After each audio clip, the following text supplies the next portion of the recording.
বিসমিল্লাহির রহমানির রহিম। আসসালামু আলাইকুম। আমি মোহাম্মদ জাকিরুল ইসলাম, জাকিরুল 483 ইউটিউব চ্যানেল থেকে আজকে আমি আপনাদেরকে দেখাবো কিভাবে অনলাইনে নবম শ্রেণীর রেজিস্ট্রেশন করতে হয়। তো রেজিস্ট্রেশনের পাশাপাশি আমি আপনাদেরকে দেখাবো রেজিস্ট্রেশন, আপনার প্রিন্ট লিস্ট এবং কনফার্ম করবেন কিভাবে। তো ভিডিওটি না টেনে শুরু থেকে শেষ পর্যন্ত দেখবেন।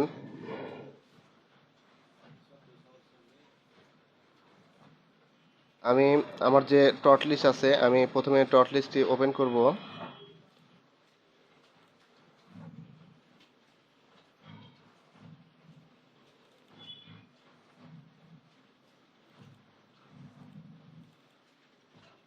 আমি আপনাদেরকে পুরো প্রসেসটি একদম নিখুঁতভাবে দেখিয়ে দিব,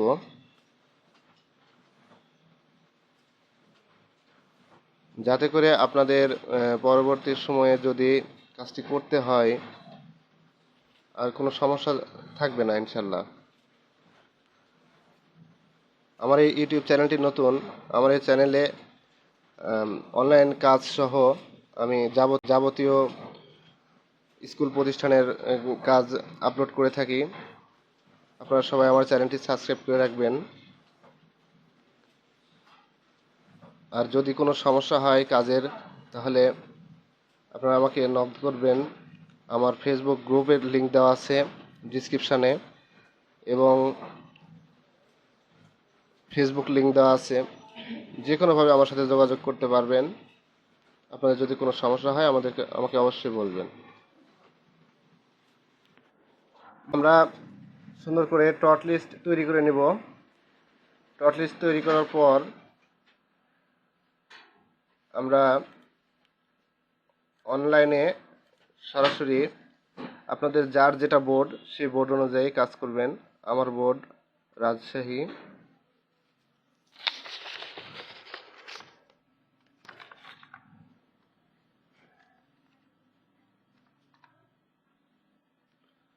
রাজশাহী এডুকেশন বোর্ড gov.bd লিখে এন্টার প্রেস করব।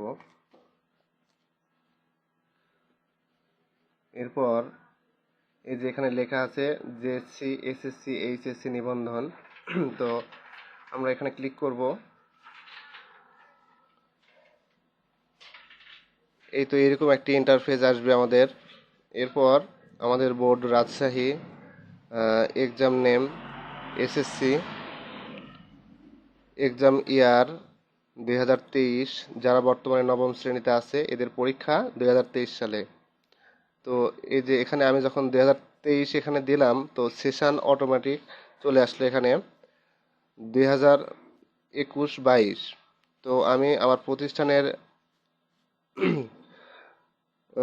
ইন নাম্বার, ইআইআইএন নাম্বারটি দিব। এরপর প্রতিষ্ঠানের নাম, এই যে পাসওয়ার্ড আমার সেভ করা ছিল, এখানে আমরা আমাদের পাসওয়ার্ড দিব, দিয়ে এখানে নেক্সট বাটনে ক্লিক করব। তো আপনার পিন পাসওয়ার্ড সব ঠিক থাকলে এরকম একটি ইন্টারফেস আসবে। এই যে দেখেন আপনার প্রতিষ্ঠানের ইআইআইএন নাম্বার, আর এখানে আমরা কাজ করব। এখানে ইএসআইএফ, এখানে আমরা একটি ক্লিক করব। ক্লিক করার পর আমরা এই যে ইএসআইএফ রেজিস্ট্রেশন, এখানে আমাদের প্রথম কাজ, আমরা এখানে ক্লিক করব, তাহলে আমরা আমাদের ফর্মটি চলে আসবে। আমি একটু পরে দেখাচ্ছি এটা। আর ইএসআইএফ লিস্ট আমরা যখন প্রিন্ট করতে যাব বা প্রিন্ট করতে চাইবো, সেক্ষেত্রে আমাদের এখানে ক্লিক করতে হবে। আর ইএসআইএফ কনফার্ম, এখানে আমরা ক্লিক করব। আমাদের তথ্যগুলি এন্ট্রি দেওয়ার পর এগুলি প্রিন্ট করব। প্রিন্ট করে আমরা যাচাই বাছাই পূর্বক যদি আমাদের 100% সঠিক থাকে, তো সেক্ষেত্রে আমরা কনফার্ম করব। তো কনফার্ম আমরা পরবর্তী সময়ে করব, যেহেতু আমাদের হাতে অনেক সময় আছে। তো আমরা রেজিস্ট্রেশনটি সঠিকভাবে আমরা করে নেব। তো এই রেজিস্ট্রেশনের জন্য আমি এই যে ইএসআইএফ রেজিস্ট্রেশন, এখানে একটি ক্লিক করব। ক্লিক করার পর দেখেন আমাদের এখানে ইন্টারফেস চলে এসেছে। এটাই কিন্তু আমাদের ফর্ম। এই ফর্মটি আমাদেরকে পূরণ করতে হবে। তো এই ফর্মটি পূরণ করার জন্য এখানে দেখেন লেখা আছে জেএসসি এক্সামিনেশন ইনফরমেশন। এখানে জেএসসির সকল ইনফরমেশন দিতে হবে আমাদেরকে। যা আমাদেরকে দিতে হবে board, exam year, roll, registration number. তো শুধুমাত্র রোল দিয়ে যদি সার্চ করেন তাহলে কিন্তু আসবে না, বা রেজিস্ট্রেশন নাম্বার দিয়ে যদি সার্চ করেন তাহলে কিন্তু আসবে না। এখানে দুইটারই প্রয়োজন আছে। তো আমরা ফর্মটি পূরণ করব, তার আগে একটু বুঝিয়ে নিই। তো ইএসআইএফ সিরিয়াল নম্বর, এখানে এই স্টুডেন্টের সিরিয়াল নাম্বারটি থাকবে। তারপরে এখানে সেকশন, এখানে এ সেকশন থাকলে এ দিবেন, বি থাকলে বি দিবেন। তো এরপর স্টুডেন্ট নেম, এরপর ফাদার্স নেম, এরপর mother's name, date of birth, এগুলি যেগুলো যা যা প্রয়োজন এগুলি আমাদেরকে পূরণ করতে হবে। এরপর এখানে আমরা ছবি ছবি দিব। তো ছবির জন্য আমরা আমি এটা বুঝিয়ে দিচ্ছি ছবিটা আমরা কিভাবে কাটবো। আমরা ছবি কাটার জন্য দেখেন আমি এখানে আমি কাজটি করে রেখেছি, তারপর আপনাদেরকে বোঝানোর জন্য একটু দেখিয়ে দিচ্ছি যে এই যে এখানে এই ছবিটি আছে, আমি স্ক্যান করেছি। স্ক্যান করার পর এই যে এখানে আমি সিরিয়াল অনুযায়ী আমার ছবি আছে। তো আমার ছবির সাইজটি হবে আহ,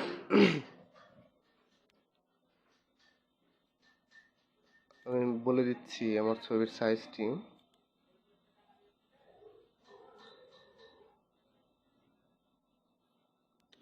480 বাই 600 পিক্সেল। তো আমরা এখানে লিখব 480 পিক্সেল এবং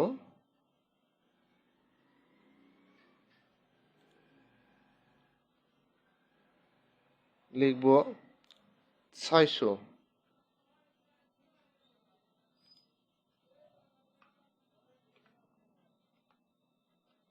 লিখে আমরা এখান থেকে এই ছবিটি আমরা ক্রপ করব।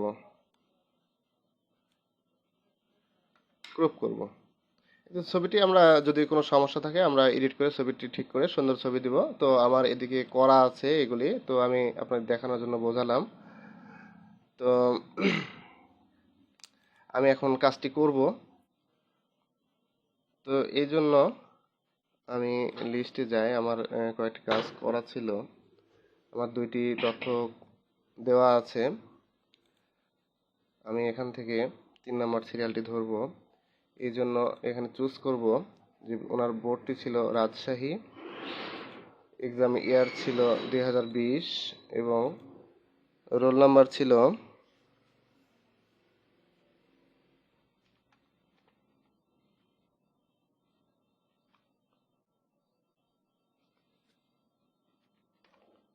এবং রেজিস্ট্রেশন নাম্বারটি আমার এখানে আছে। এখান থেকে আমরা টট লিস্ট থেকে কপি করব। কপি যে যেভাবে করে, কেউ নিজে ইচ্ছা করলে নিজে হাতে টাইপ করতে পারেন, সমস্যা নেই। এখানে আমি যখন ফাইন্ডে ক্লিক করব তখন এই তো এখানে কিন্তু ইনফরমেশন চলে এসেছে, অটো ইনফরমেশন চলে এসেছে।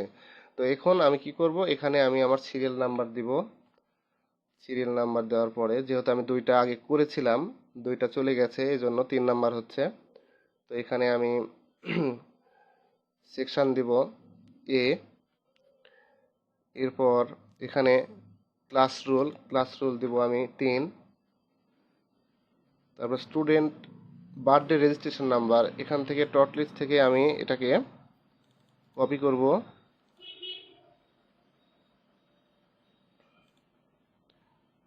কপি করে এখানে আমি পেস্ট করব। এরপর ফাদার্স নিড মানে এনআইডিটি, স্টুডেন্টের বাবার এনআইডিটি আমি এখান থেকে কপি করলাম।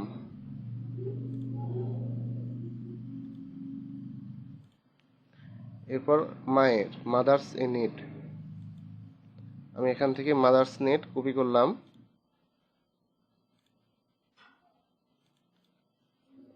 এখানে পেস্ট করলাম। এরপর জেন্ডার ফিমেল, এটা অটো এসেছে। আর গ্রুপটা দিব সায়েন্স, আমার এটা সায়েন্স। এরপর হোম ডিস্ট্রিক্ট দিব, হোম ডিস্ট্রিক্ট যার যেটা সে সেটা দিবেন, এবং রিলিজিয়ন আমি দিব ইসলাম। এখানে যদি ইসলাম ব্যতীত অন্য কিছু হয়, হিন্দু বা খ্রিস্টান বা বৌদ্ধ এরকম হলে আপনারা আপনাদের মতো করে দিয়ে দিবেন। এরপর ভার্সন, বাংলা ভার্সন, আমাদের এখানে বাংলা ভার্সন আছে, আমরা বাংলা ভার্সন করব। আপনাদের যদি ইংলিশ থাকে আপনারা ইংলিশ করবেন, এখানে বাংলা করলাম। এরপর রিলেশন, ফাদার্স, এই অভিভাবকটা কি তার সেটা বোঝাচ্ছে এখানে, তো ফাদার্স। আচ্ছা, এরপর এখানে অটো সাবজেক্ট সব কিন্তু চলে এসেছে। এখানে আমার সাবজেক্টগুলি বসিয়ে দিতে হবে। আমি এখানে বায়োলজি করব। আর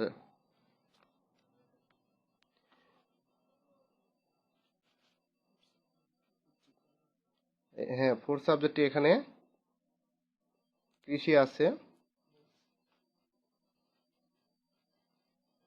এগ্রিকালচার।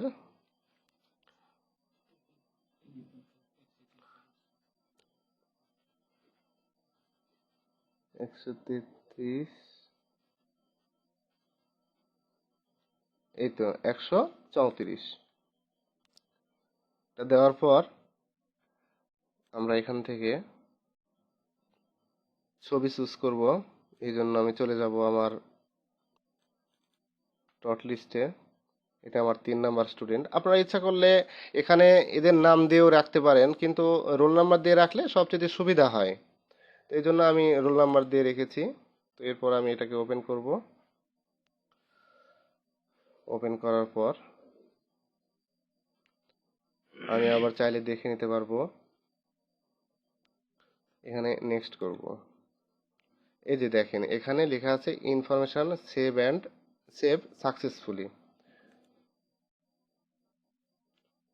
এই তো আমার এটাই হলো কাজ।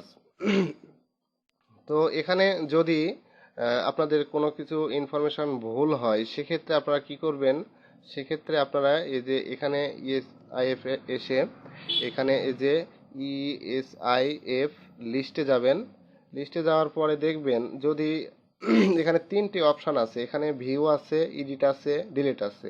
আপনি যদি মনে করেন যে এটা তথ্য ভুল হচ্ছে বা এটা 2বার হয়ে গেছে, সেক্ষেত্রে আপনি এখানে ডিলিট করলে ডিলিট হয়ে যাবে। আর যদি তথ্য কোনোটা মনে করেন যে মানে ভুল আছে, এখানে হয়তো আহ, এই যে আর্টস হবে এখানে সায়েন্স হয়ে হয়ে গেছে, তো এরকম ক্ষেত্রে যদি সমস্যা হয় সেক্ষেত্রে আপনারা এখানে এডিট বাটনে যদি ক্লিক করেন তাহলে আপনার কিন্তু এই যে ইন্টারফেসটা এখানে চলে আসবে।